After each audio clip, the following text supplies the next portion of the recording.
hell? Hey, what's up, Pablo? Oh, what's up? What's up? Man, this is exciting. This is season 2, episode 4. I feel like you could binge watch us if you want to, Tim.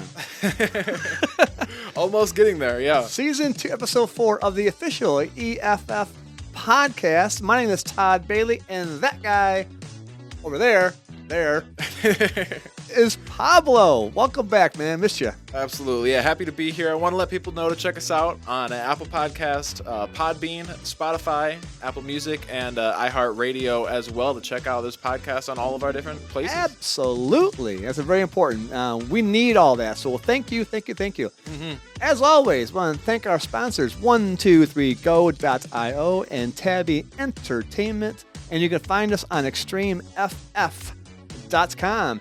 On today's show, Pablo, we're going to discuss the 2025 EFF update very quickly. Okay. Hey, we had a show last weekend about the IDP League. We're going to talk about that briefly. Did a little special new thing. We did. That was actually pretty cool. Us and me and Joe Bliss. And we had NFL news coming up, as always, right now. Mm-hmm. We're going to talk about the running backs coming out of the NFL draft. All right. Love it. Yeah. And then our world famous, I'm calling it world famous, Pick One segment. Our new segments that we're doing. Absolutely. Yeah. So all of that coming back to you soon. Hang tight.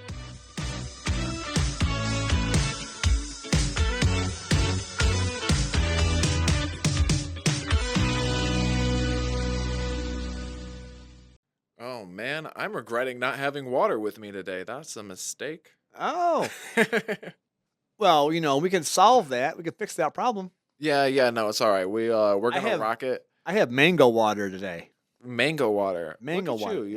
You've been good. You've been good. I've been trying.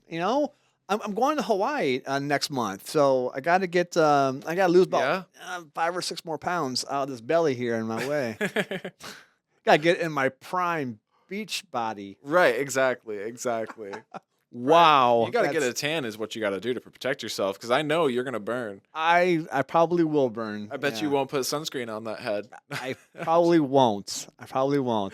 I'll buy a big hat. I'll walk around with a big old fedora thingy in my head. So. Big vacation hat. I've seen you in those vibes on vacation before. They fit. You fit them. Maybe, yeah. Work with it. Yeah. Is there a Hawaiian sombrero? I don't think they would call it a sombrero. I think meld two cultures together there. Maybe. Honestly, though, this is making me want to go to Hawaii, and it's probably because we're looking at some nice weather outside. Things are finally turning over a little bit. Man, I can't believe it. I actually rode in today. I thought I saw your bike. You did. You did. I rode in today, so looks good. Yeah, I love it. It's a great day for it. I cannot complain. So let's talk briefly about what's going on. A brief update on the 2025 EFF. Mm-hmm. As we know, we pivoted, and we won't cover that a whole lot. We're going to have 3 levels to subscribe: Rookie, Pro, and Hall of Fame. So that's always kind of cool. And they're going to offer information and data and betting lines and all that, right? Absolutely. Yeah. And actually, you are one of the key people here in drawing this. I saw your mock-ups this morning today. That's pretty cool. Yeah, I mean, I was going to say I've had my head in this pretty I've had it up there pretty deep right now, Whoa. All right, that's exciting. It's been a big head scratcher for me. But it's been a lot of fun to kind of work out. So we've been doing a lot of website design, just trying to make sure that we get this user interface for this website properly. Yeah. Properly situated. And so there's been a lot of that, as well as a lot of how we are going to navigate this on the fantasy realm as well. Yep. We've had a lot of good changes going into it, and we've been working really hard to try to make it something that comes out on time for everybody, and something good that everyone's going to be able to enjoy, really. But it's been very fun, actually, as we've been getting into it. It's been cool. When you take something that is this small and you want to make it this big, and ultimately make it this big, it's a lot. It's a lot of work, and I want to thank you for all your effort so far. So we've We have a really good team putting that together. So look Love forward. that. Here, I'll give myself a little applause here. Yep. There you go. There you go. I just wanted to say it's crazy. This came from you having an idea. Were you with Joe Bliss when you were talking about this originally for conception, or were you just hanging out thinking fantasy? I was just thinking fantasy, and back in 2018, I was getting bored. Right. I was just bored and preparing for my upcoming draft that we had, and I was like, why am I not excited about this? I'm a very exciting kind of guy, why am I not excited? And I wasn't. So I thought, all right, well, let's figure out why I'm not excited. So I just put down a few ideas, ran it by Joe and a few other people who I knew played a lot, and they gave me some good feedback. And hey, next thing you know, it's 2025, and we're sitting here making a whole lot more stuff going on. So we're launching a business plan. We're creating an app. We're like uniting our podcast. I know, what the hell? Look at that. Yeah, becoming a full news source as well. It's very exciting. There's a lot of cool things going on here. So all of you out there, works. Whether you're on video or on the air podcast, check us out. We're hopping. Yeah. So we're a lot going on. And thank you so much for those who already do listen to us, because we appreciate it. This wouldn't be going on without you. And all of our guests, we've had some fantastic guests recently. Mitch and Kojo, and of course Joe is always there. James Ranger was on recently. Yep. So he knows his stuff. He knows his betting stuff there. We do. No other. Yeah. Yeah. Even Mitch mentioned James Ranger last week. So yeah, look at that. Yeah. Getting some cross going on here, cross-referencing. Yeah, look at that. Building a network here. Look at that. Next thing you know, Jed's a millionaire. All right. So yeah. Also, be aware of our app coming out. Yes, we are working on an app, and we think we're going to be able to get that sometime soon. Yeah. To get everybody, and that'll be really exciting. I know a lot of people are like app first, and especially on your phone. That's like the biggest thing is if you're on your home at your desktop. I'll log into ESPN Online, and that's what I use there when I'm on when I'm navigating my team. But if I'm on my phone, I'm using the app almost every single time, and I think most people are in the same boat there. So absolutely, we're bringing that over. We're excited to kind of get it all compatible and I'm an old guy. Open it up, and I use my app. Yeah. I don't know how I use Google Drive, but that one step at a time. You're getting there, though. You're getting there. If anybody wants to ask me or give me a hard time about Google Drive, I don't get it. So that's why I have kids. So they help me with Google Drive stuff. There's a reason. Let's just say there's a reason we have a podcast on football, right? Instead of Google Drive teaching and technology. We don't know. We don't know that. Yeah, I don't know that. No. No, not at all. So, anyways, looking forward to some big changes coming up in Extreme FF. Check us out on the websites and all the podcasts. Like Pablo said earlier, we're everywhere. Booyah. We're everywhere. So come on out, find us, and say hi, and leave us a comment. Let us know what's going on when you're at. So, So I did talk about, we did mention the IDP leagues. That Joe and I had a brief little, that wasn't really brief, a half-hour show on IDP. And IDP, if you don't know, stands for Individual Defensive Players. Okay, yeah. And I'm not sure when IDP leagues first started coming out, or the options, I guess, to have IDPs. For a long, long time, it was strictly only team defense. Well, then somebody, some point many years ago, decided that, hey, let's go ahead and pick individual players. Right. Well, I mean, people like Ray Lewis exist, and they get people excited. Yeah, exactly. And those are the kind of things that makes fantasy football better. You're well-rounded. I think Joe said that he likes to watch the entire game, not just when his players have the ball. Right. So I agree with that. That's a very good statement that he mentioned there. So, well, go back, listen to the show. It was season 2, episode 3.5, and it was done last week. And we're going to find some kind of cool things with our. We did talk about tackles versus sacks versus interceptions. Yeah. So in most Final Fantasy. You're coming over to my side now. Man. Look at this. Wow, I haven't played that game in forever. That slips up in my brain like every other time that I say the word. It does. There's a lot for me too. But in the fantasy football realm, tackles are usually the leaders the leading stat when it comes to IDPs. So Okay. Right. with that being That said, makes sense. Right. linebackers tend to be the group that leads the most Yeah, that's what's up. Yeah. of the D line, the linebackers. Yeah, you were a linebacker, so Yeah. go ahead, give a little shout out to your linebacking. Well, this is actually what I want to talk about with IDPs because I didn't know anything about IDP beforehand, right? This was something that I actually primarily learned about listening to your episode last week as I was editing it. So I was listening to it, and I was learning about it, and it got me excited because one of the as a defensive player myself, right? I was out on that field. Um, you don't get a lot of love in fantasy. In fact, you get overlooked to the point where you become an issue, but you're like a nondescript issue. You Right. become that problem that is an element of chaos that gets put inside of the equation overall for your player and how successful they are. And it's not doing justice to how good any of those players might be individually, and it's not recognizing where the strengths lie on that team, right?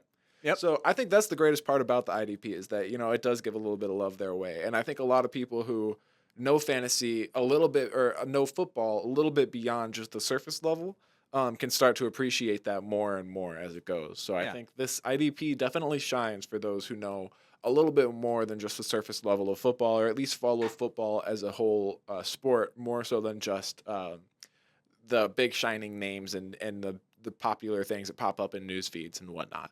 That's that feeling when you get your player gets a touchdown, or Mhm. whether it's a running back or a receiver or a quarterback, whoever it is, they score and you get all excited. You get that same feeling when your guy gets that sack, Right. or when they get that interception or forced fumble, or whatever it Mhm. is, tackle for loss. Depending on how your league scores it, that's like yeah. Yeah, absolutely. That's a booyah right The there. the booyah. Yeah. So Yeah. anyway, so that's what we had this past weekend. So check out that show with Joe Bliss, and Joe is a resident IDP expert. He's been playing for about 13 or 14 years on IDP League. So he knows his stuff. So if anybody knows Joe, get out there and pick his brain. Yeah, check it out. It's good stuff for sure. But this week's topic is what, Paul? Do you know? I mean, I kind of know, but it's cheating that I know. So Oh. you should let Well, you are everyone the know. producer, so I guess it's probably your job. To know. Exactly. I do. Yeah. We're gonna talk about dynasty formats this weekend. Yeah. And this is a whole nother world from a redraft, Mm-hmm. where and even a keeper league is just a small little smidgen of a dynasty league. A dynasty league, typically you get to keep every single player on your team, and the rosters can be between 15 and 20 players, depending on how your actually league is scoring and whatnot. But 15 or 20 players are on your roster, and you keep them all year in and to the next year.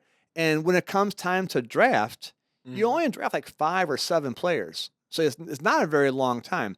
But Yeah. the draft is heavily, heavily rookie based. Okay. Rookie based, or anybody who maybe didn't get kept because something happened, they got traded, or somebody went away, or something happened, right? But the 1-1 pick is almost always the top rookie. Okay. So That makes sense, right? yeah, For the draft at least. right. I mean, maybe you'd have like some particularly strong player that was left on the wire before, but I find that unlikely that it would Right. make it that far. Yeah. Anybody's going to be strong is going to be kept from the previous year, right? Right. Right. So it's got to be kind of something strange that made somebody really, elevate from a whatever. But Mm-hmm. one of the things, we'll talk more about this on our show coming up this weekend, is the dynasties. If you have a good team, it's awesome. You love it. You're bragging. You're booyahing your buddies. You're all that kind of stuff. Right. But man, if you have a bad team, if you didn't pick your rookies very well, or if you somehow got a team that was orphaned and you picked it up, Sure. and you're waiting 2, 3, 4 years to build it up. It's similar to a regular NFL team where you Okay. Yeah. didn't do well, you have to start building it up. So it's a skill. And if you really want to spend some time, it is a little more time consuming because you have to look more and deeper into the rookies and all that. But Right. man, it is exceptional to play in a really good dynasty league with some good people who aren't going to bail on you, who are committed to playing 3, Right. 4, 5, or longer years, man, it is worthwhile doing it. So we're going to chat more about that this weekend. I love that. I think that that's one of the coolest things about it is that it kind of innately has a community alongside with it, because you and your league are developing a community as you grow. And as you go through your 2 to 3 year rebuilding phase, somebody else is going to be going through their peak phase where they're trying to maintain that before the Mhm. fall, right? And there's definitely highs and lows that it sounds like you're going to be experiencing here. And I imagine it's probably high highs and low lows.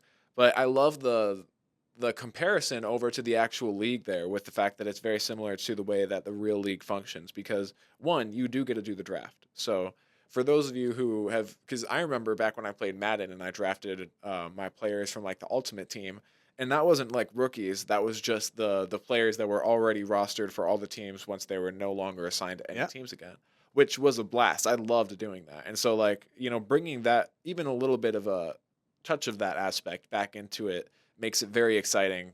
A lot of fun to work with. I think that that's one of the more exciting formats to jump into. Yeah, it is. It is exciting. I've done them for several years. Haven't done one recently, but several years I've done them. And it's not for the rookie player. I wouldn't advise anybody who's brand new getting into fantasy football to jump into a dynasty league with and taking it seriously. Mm-hmm. It's a little bit tougher. It's a little bit more, like I said, hands on, a Yeah. little more time spent, but it's rewarding, and you can have a lot of fun. I had back in my days, I had Barry Sanders running around my backfield for many years, and Nice. that was always fun to watch. So Oh, that's super cool. that Yeah. was really cool. So anyway, so that's coming up this weekend. So make sure you pay attention to that, and when you subscribe, you'll eventually hear about those episode coming up. Absolutely. You got some music for me, Paul? You got Uh, some NFL news music? Absolutely.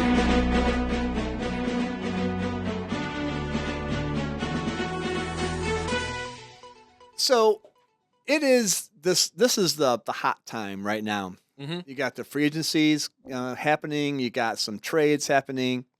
You got the draft only a month from now, so that's looming in the back of your head. So Okay. all this good, fresh stuff is out there. But there's a lot of news, and and we can't cover all the news that's you're gonna find. But what I do want to cover a little bit are some of the winners and losers so far And up free to agency. date that we have had either on free agencies or on trades. Gotcha. All Okay. right. So the winners that I have seen so far, and I've researched quite a bit, is New England Patriots because they had a crap ton of money to spend, Right. and to their credit, they're spending it. Mm-hmm. I don't really know. And I listened to the show with Mitch last week. Mitch is talking about New England quite a bit. I don't really know if it was fair to Jared Mayo that they let him go already because they really didn't have much of a team. But now they're putting money Mhm.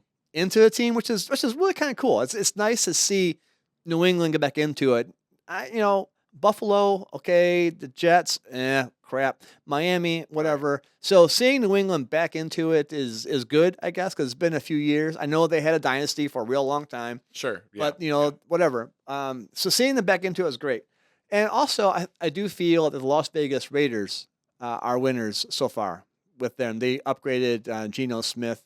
So give me your thoughts on New England and or Las Vegas. Yeah, I mean, I'm gonna jump on the Raiders first here, because I think that I've seen them for so long in a spot of like trying to get their ground and then just fumbling it and then trying to rebuild and then fumbling it and getting so close time and time again. And I would love to see them have like a commanding foundation that they can work from here. Maybe not even commanding foundation, but just like a strong foundation that can get them more consistency because I think that they are a developing threat in the current state of the NFL league right Mm-hmm. now. So if you overlook them and if they're on a good day, you could absolutely lose a good game to them, or they could absolutely upset a better opponent Sure. in the current state of things. Well, For sure, I would love to see some good stuff from the Raiders there. yeah, and they upgraded the quarterback. Now, upgrading. Hell, give me a damn ball. I could be an upgrade possibly with Aiden O'Connell and Gardner Minshew. Yeah. So Yeah, definitely. They needed that upgrade. probably not true. But anyways, they did upgrade and they got Geno Smith. Yep. So love him or hate him, Geno is a mediocre but better than Gardner and better than Aiden. And I have a feeling that they're gonna pick a quarterback. Maybe not in the first round, but the Yeah, Raiders right. gonna pick somebody coming up to them in this draft. And having Geno Smith, who's been around for a long time, and I have respect for him, he'll be a really good, I think, mentor Yeah. to help get that new quarterback in the mold. So they got Geno Smith, and they kept Max Crosby. They kept Okay. him, and that was a big thing. That was a concern that they had was, are they going to trade? And there was discussions about having him come back to Michigan here, going to Detroit.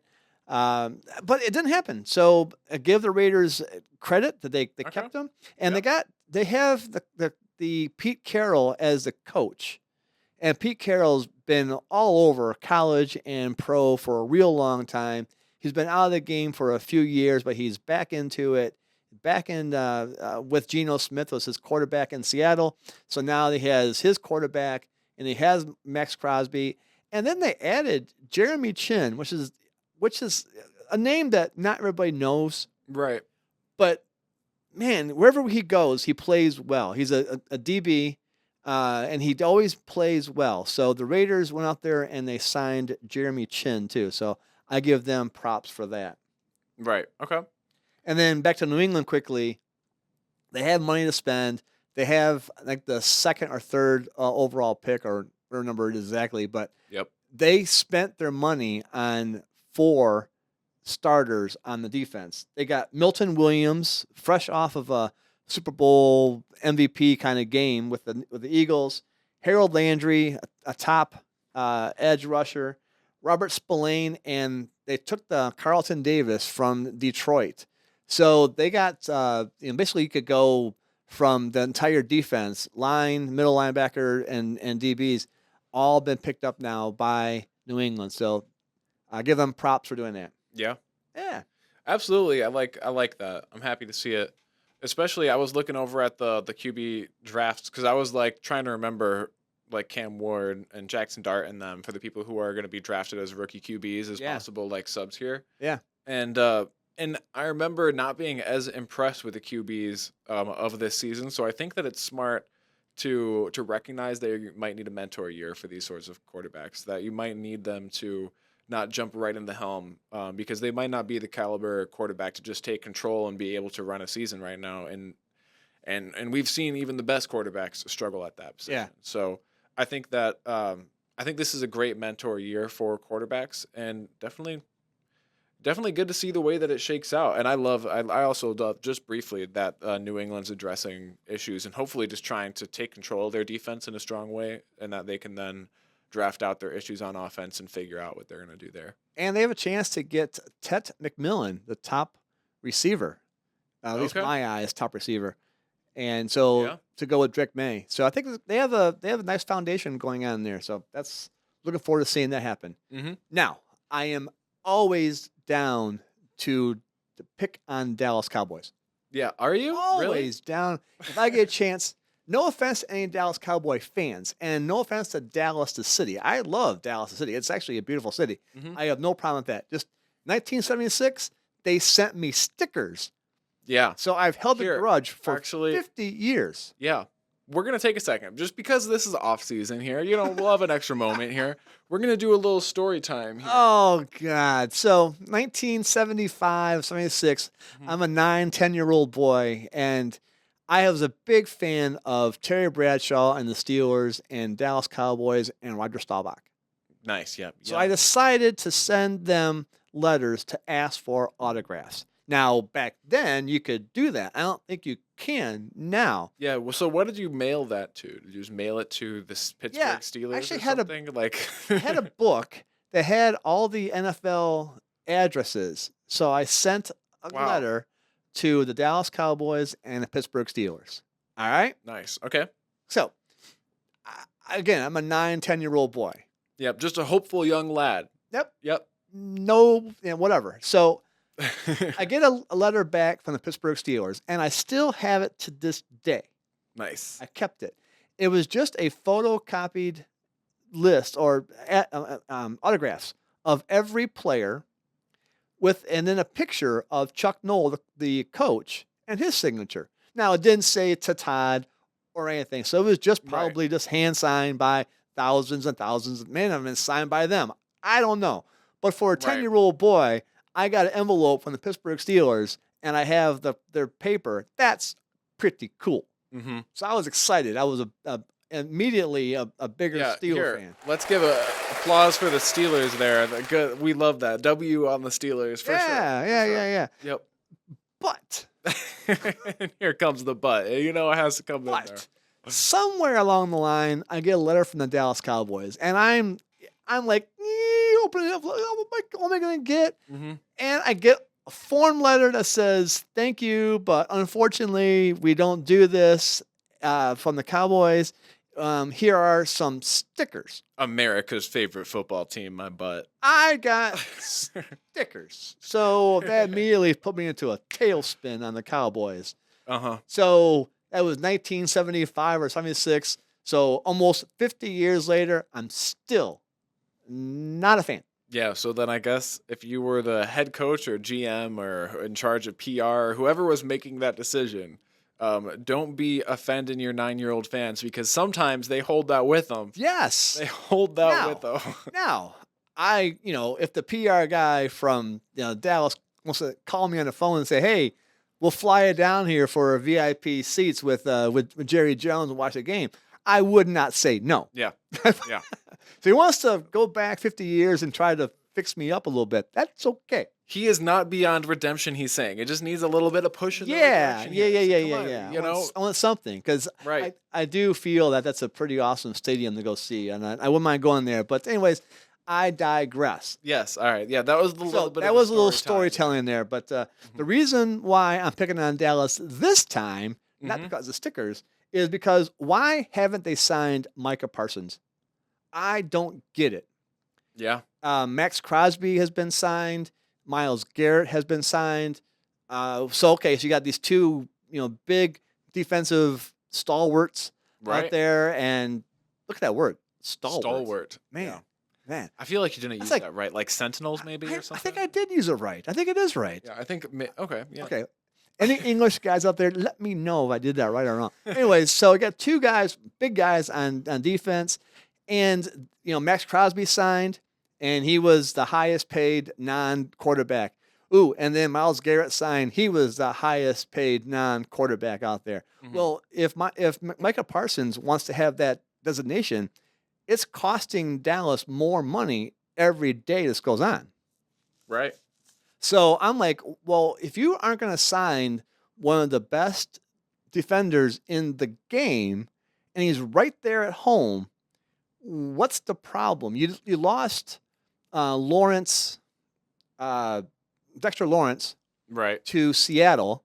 So you lose one of the top guys on your D-line on the other side of Micah Parsons.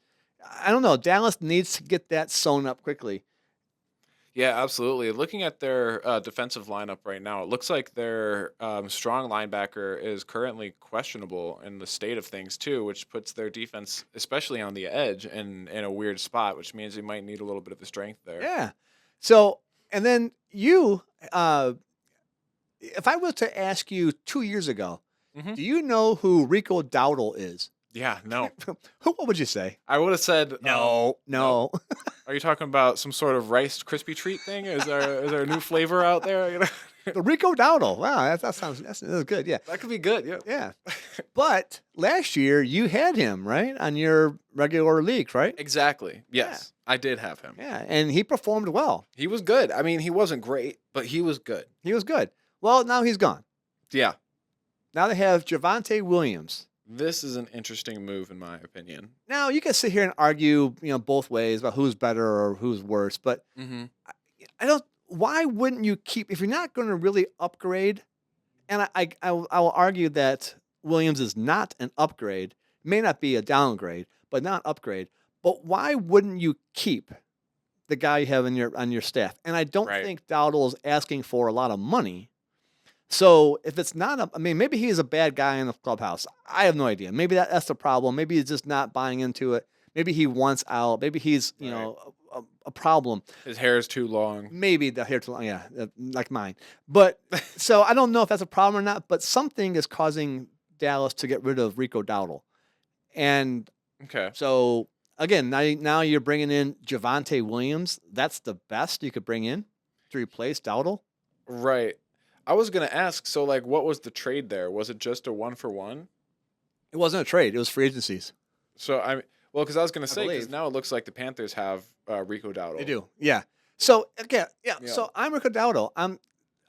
Dallas is okay. You know, they have this wonderful offense that could be all world, but there's always something problematic. Holding him back. Right. So, but you go to Carolina, Yeah. and now you're playing with Chuba Hubbard.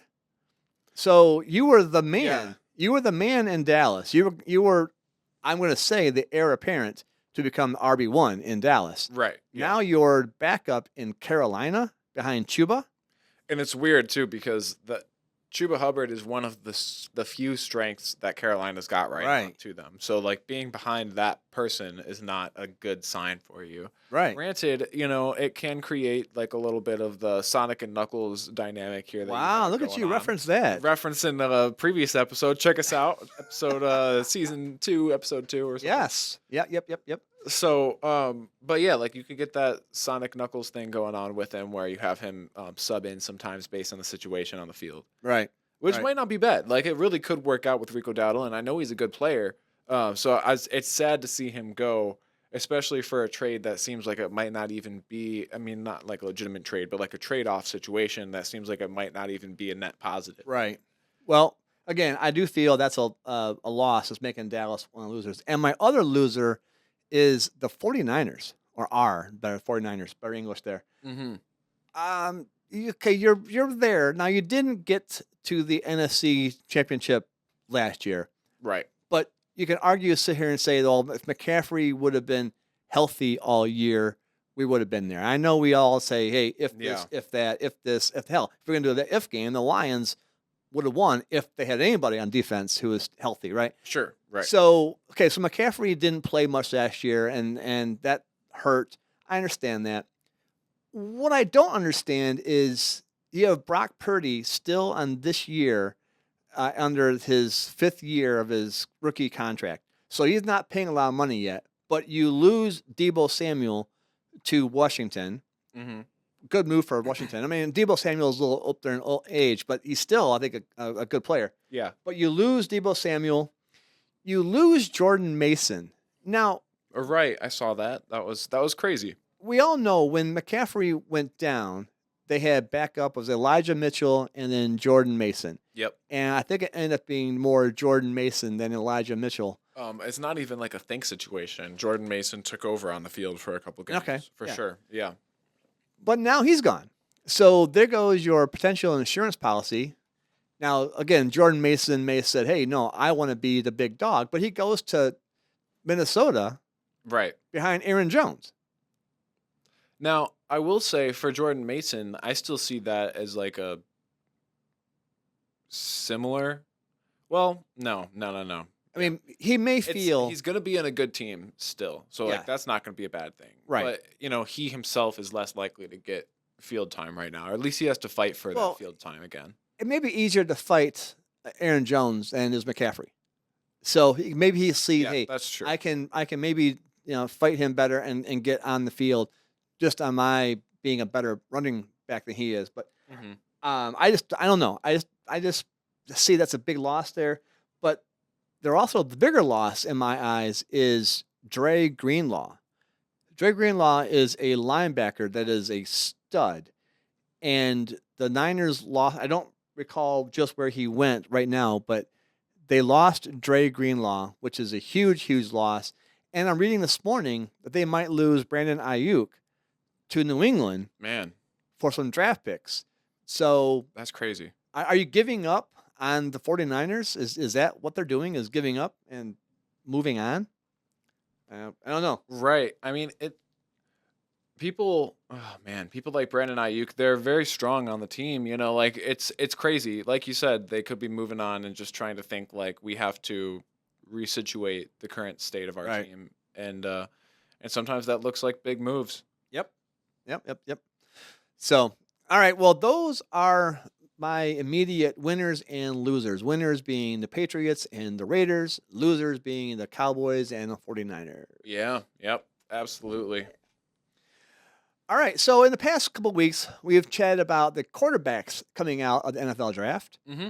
Now it's time to look at the running backs coming out. Yeah, NFL we're looking draft. at the running backs. Love that. Love that. So, I have five Mhm. that I feel are plug and play. Maybe not at day one, but I would say Sure, right. by mid-season. Okay. By mid-season for sure, barring any injuries and things happening, I feel these five will be competing for RB1 on their teams. I'm definitely going to hold you to this. All right, we got recording going here, so we're all okay. All right, I'm gonna give you a quick rundown of the players, and you can feel free to comment either good or bad on what you feel about those five. Okay. But we all understand that Ashton Genty, I keep Mhm. wanting to say Gentry, but Genty is going to be the real thing. So will be the first running back off the board, and I'll let you break down if you want to say anything about his good or bad. But Oh, I have I'm all right here. I don't know too much about these the new draft running backs here, so you're gonna have to break me into it. okay. So then we have Travion Henderson and his running mate Quinshawn Judkins, both out of Ohio State. Okay. Yes, I said Ohio State. Yeah, man. I didn't say that team down south. You know, it kills me as a Michigan fan. You know, we're always right next to these people who just continue to push out like great caliber Yeah. athletes, and I'm not trying to knock them, but dang, it's hard when you're trying to dislike somebody and they keep making good players, Yeah. right? Like, get your names out of the news so we don't have to keep hearing about Ohio State anymore because, like, I don't want to like you guys. Well, all as right? long as we beat them 4 games in a row. Yep. Yeah, you know, as things are going right now, we aren't too worried about it. But, So so then I want to add in to that Cam Scatterbo out of Arizona State and Omarion Hampton. All right. So Okay. Genty, Henderson, Scatterbo, Judkins, and Hampton are my 5. I feel plug and play running backs that will be playing regularly by the end of the season. All right. okay. So let's break down quickly on each of the 5 and what some of the good things are about them. Gentry, it's just one of those things. He will not be a miss. Mm-hmm. He's explosive, superstar caliber. He's 5'8" though, and 5'8" and 211 pounds. So that's not a bad Wow. thing. But his 11. 5'8", 211. That's a big guy for being so little. Yeah. But one of his weaknesses is he needs to improve his blocking. And I've seen All right. some running backs out there who are, fantastic for years and years and years. And if you can't pick up that blitzing linebacker and protect your quarterback, you're not going to be playing very long, Right. right? Yeah. So I'm sure Man. he been taught that or told that, and I'm sure he's been working on that. But playing, and he played at Boise State, so it's the Mountain West. So playing against Mountain West linebackers, way different than playing against Dre Greenlaw coming at you from the NFL I was or gonna Micah say, Parsons. I think the big thing is that he will he'll be taught how to do it. Like one way or the other, He they're will. going to teach him how. And I think that he's, like you said, he's 5'8" to 11 or something like that. 211, yep. That's a good build for leverage in the big league. And honestly, when it comes to protecting your quarterback from the line of scrimmage, you don't need to be the most massive guy to protect your quarterback from a linebacker rush, like you're a blitz. Like you just need to intercept that movement even temporarily sometimes. Like you don't even need to completely stop the guy because sometimes that might not be possible. Every single play, these guys are coming up at like the strongest linemen that you got on your team, and you're probably not going to compete with them in the overall skill match of blocking, right? So your job is to just do what you can. And I think he's going to be able to learn how to do that pretty well. I mean, I don't know because I don't know him as a player too well, but I could see how it could see success there. As a running back, he has every single tool you would ever possibly want. So That's perfect. Yeah, And blocking is a small downside. he's exciting, but you got to know how to block. Okay, Trevion Henderson. This guy has all the skills. He can run. He can catch. He even threw. And he's actually a very good blocker. And he's from Ohio State. He's 5'10", 208. So a little bit taller, not quite as stocky as you're going to find with the Ashton. But what I've seen in some of his games is he can get a little bored and lackluster. I mean, I'm going to harp on this whenever I can, but when they played Michigan, neither him nor Judkins ran well. So Right. something out there, maybe they lost a little motivation. I don't know what it was, but again, skill set wise, he can do it all. He can run, he can catch, he can block, all those kind of things. It's perfect. He just needs to, I think, keep his motivation up. Right. Cam Scatabo is a strange cat from Arizona State. Strange cat. Strange cat, yeah. And he does things well. He does things well. He can run. He can catch. He also threw a pass. So he has those skills, but he's not that fast. His overall speed is not that high, and again, when you're playing even at Arizona State against with a good teams against you, your speed is critical to get around the edge, Right. to hit that hole, and you've got running backs who are linebackers who are as fast or faster than you.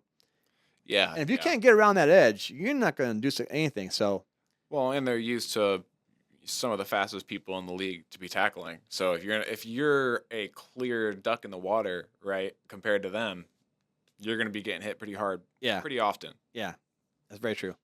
But again, he has the heart, and wouldn't mind having him on your team, whatever team it is. It's just I just don't see him being a long. He's more of a short yardage. I could see him being a goal line guy. Yeah, right. Goal line guy there. Okay, love that. But then I don't know if you would spend a first round draft pick on a goal line guy. Right. Yeah, it might not be that sort of a value. Right. Cam Scatabo, that was right. Cam Scatabo. Yeah. Cam Scatabo. Quinshawn Judkins, I mentioned him briefly. He's bigger than Trevion. He's 6 foot and 220. Okay. And he has, again, all the skills, everything you possibly want, although he needs to improve his catching. If you want to become a true 3-down back, you got to learn how to catch. On that 3rd down and 8, you got to be able to get out of that and leak out and make that catch and save your quarterback. To that screen, right. Keep that dry, keep the screen pass, those kind of things. So that's one of his downfalls that I have noticed is his catching ability is a little bit lackluster. That's interesting. Obviously, it's tough to have it all when you're coming into the league. So eventually you're going to have some sort of point where you struggle. But as a tall person, compared to the other running backs, I should say tall. 6 feet is pretty tall for a running back. It is. So as someone at that height, you would want them to be a weapon in receiving on your field. Right. You want to utilize that to where most teams cannot. Right. Right. So it's definitely something that I would imagine if I was the GM or if I was the offensive coordinator that I would be trying to figure out ways to foster that early on so that we could kind of overcome that issue and turn it into like consistency. Okay. I like that. So yeah, when you were a linebacker, you were taught to go to the line. You want whoever the lowest wins, right? Yeah. Whoever's pads are lowest wins. And you were a 6 foot tall running back. Yeah. Well, I will say when you're going to the line, it is like there's rules of physics, right? So like whoever's lowest does win sometimes. But I think every linebacker would be able to tell you sometimes the linemen are just really strong. Sometimes they're ready for you, and you just aren't ready for it. And so you have to utilize your whole skill set to get around these people sometimes. So you can't just get good leverage. You have to be quick. You have to get around them. You have to utilize whatever you can to get past them. But yeah, as a linebacker, you utilize the fact that linemen are slow. And when you're looking at a running back, you utilize the fact that that person is not going to be able to block you as well as that linebacker or as well as that offensive lineman. Yeah. That guard is going to be much more of an issue for you to get past than it is for you to get past that running back. Granted, that's why it's important for that running back to be there, because if they are not, that's a sack, Mhm. or at least tackle for loss. That's true. You know. Very true. So, good point there. And last running back is Omarion Hampton. This is one we are recording this. I'm going to go on record, Okay. and I'll say he'll be the second most productive running back behind Ashton Genty this year. Interesting. I like him. He's 6 foot 220 also, so the same size as Judkins. Mm-hmm. He's not very quick. I mean, it's relative speaking here. We're at the pro level now, not just the D1 college level, but he's just doesn't have the quickness that I would like to see. But something about him, he's just natural. You watch people run, Mhm. and he looks natural. That guy looks natural. He doesn't. When I run, no, I don't look natural, right? When Omarion Hampton runs and he had the ball in his hand, I could think that guy it's natural. So Right. I'm going on record here saying that he'll be the second most productive running back, a rookie class this year. Love that. All right. Yeah, Omarion Hampton Omarion Hampton out of North Carolina, out of NC. Love our that. Seal States. Okay, so actually, speaking of North Carolina, we could segue into this next pick one segment because that's what we're going to be jumping into right now. I'm just going to jump in as the host and say, Go for it, man. we're going to be doing our next pick one segment here coming up. Our world famous pick one segment. World famous, talking about if you were to visit a stadium, or which team would you want to see play if you were to travel to their stadium to see them play? Yeah, not Detroit. You can't go to the home team, right? Yeah, right. And this is where I want to tie it back to North Carolina because that was a tough one. For a long time, I was considering that because I and the whole family, we've gone to North Carolina quite a bit. Right. It's a vacation staple for me, and it feels like I'm on vacation when I'm in North Carolina. And that was a tough one to pass up on, except for the fact that they just aren't doing something in the current state of the NFL that I want to watch. Now, Charlotte is a really pretty city. Yes. You got mountains around there. You do. Yeah, so There's Charlotte, a lot of stuff. Yeah. Yeah. There's a lot of natural beauty in all of North Carolina. In fact, when we were driving back recently, we saw a bunch of creek village towns or something like that. Village towns. I don't even know which one they were, but it was really cool. It was really cool to see just houses and stuff built onto a creek side. Regardless, I'm getting too far away from the point here. So what city did you pick, Paul? I picked Buffalo. New York. Buffalo. Yeah. So, one, I've heard a lot about. I've only ever been to New York to see the city and to do actually a Pokemon Go festival. Shout out Pokemon Go. But I did that. What the hell was that? And it was fun. It's a great spot to be, but it's so busy, and I've only heard about the rest of the beauty inside of the entire state of New York, especially the northern and the northwestern portions of it. And Buffalo is about as far west as you can go in that state. Pretty much. Yeah. You get to Canada if you go any further. I was about to say, right. That's when you step over to Canada. So it'd be cool just to see Buffalo, and I like what they're doing right now with their team. So it'd be a good game to watch. Yeah, that'd be, and I'm not sure I would want to go in December because it gets some snow there. But yeah, Buffalo is an awesome town, and New York State is a beautiful state. Yeah. And Western Niagara Falls area, Western Buffalo is top notch. So yeah, see, I've heard great things, and I want to check it out. And you can go get wings too. You can go to Anchor Bay, get the original place where Buffalo wings were founded, Paul. Really? Anchor Bay. Anchor Bay. Good to know. Or the Anchor Inn. Shoot. Oh, boy. I think it's Anchor Inn. Maybe Anchor Inn. Oh, boy. Crap. Anybody from Buffalo, sorry. I haven't been there in a long time. Please correct us and let us know. Anchor Bay or Anchor Inn or... Yeah, but it's Anchor in Buffalo, and it's the original, so okay. It's the OG. Love that. Well, I'm going to pick my city. Sorry to say this, on food also.